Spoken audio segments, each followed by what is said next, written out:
Maharashtra ST. कामगार सेना प्रलंबित आर्थिक फरकाच्या मागणीसाठी दिनांक 13 ऑक्टोबर 2025 पासून संयुक्त कृती समितीतर्फे तीव्र स्वरूपाचे धरणे आंदोलनाची शासन प्रशासनाला नोटीस।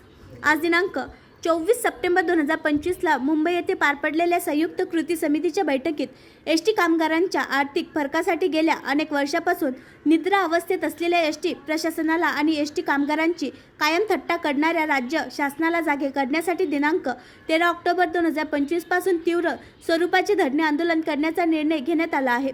याबाबत संयुक्त कृती समितीने मुख्यमंत्री देवेंद्र फडणवीस, उपमुख्यमंत्री एकनाथ शिंदे, उपमुख्यमंत्री अजितदादा पवार, परिवहन मंत्री तथा एस.टी. महामंडळाचे अध्यक्ष प्रताप सरनाईक व उपाध्यक्ष व्यवस्थापकीय संचालक माननीय माधव कुसेकर यांना धरणे आंदोलनाची नोटीस दिली आहे।